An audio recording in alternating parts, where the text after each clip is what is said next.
আজকে চিয়া সিডের একটা রেসিপি নিয়ে আসছি। চিয়া সিড দুধের থেকে 5 গুণ বেশি ক্যালসিয়াম, কমলার থেকে 7 গুণ বেশি ভিটামিন সি, পালং শাক থেকে 3 গুণ বেশি আয়রন, কলার থেকে 2 গুণ বেশি পটাশিয়াম, মুরগির ডিমের থেকে 3 গুণ বেশি প্রোটিন এবং স্যামন মাছের থেকে 8 গুণ বেশি ওমেগা 3 ফ্যাটি অ্যাসিড আছে। এই খাবারটা সকাল, দুপুর এবং রাতে ছোট বড় সবাই খুব আগ্রহ সহকারে খাবে।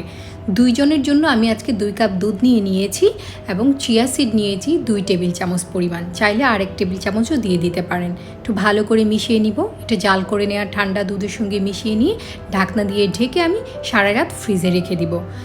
যাতে কাজ সহজ হয় সেই কারণে আমি সারা রাত ফ্রিজে রেখে দিয়েছি। আপনারা চাইলে কয়েক ঘন্টা আগে ওইটা ভিজিয়ে রেখে দিতে পারেন, তাতে করে চিয়া সিড বেশ নরম হবে এবং এটা বেশ ঘন একটা মিশ্রণ হয়ে যাবে।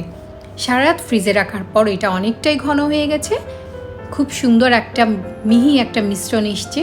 যেহেতু এটা খুব ভালো করে মিক্স করেছি তাই দলা পাকিয়ে থাকেনি। এবার আমি সরাসরি পরিবেশন ডিশে ঢেলে নিয়ে সার্ভ করব।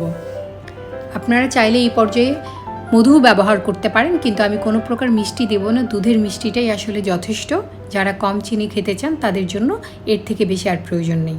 তারপর পরিমিত বাদাম কুচি কিংবা স্যাফরন বা আপনার পছন্দের যে কোনো মিষ্টি দিয়ে আপনারা এটা পরিবেশন করতে পারেন। আশা করি আজকে ভিডিওটি আপনাদের খুব ভালো লেগেছে। যদি ভালো লেগে থাকে চ্যানেলের সাথে থাকবেন আশা করি। প্রচণ্ড গরমের মধ্যে আপনার প্রিয়জনকে এটা বানিয়ে দিতে পারেন, সত্যিই ভালোবাসা অনেক বেড়ে যাবে। খাবেন যখন ভালোটাই খান।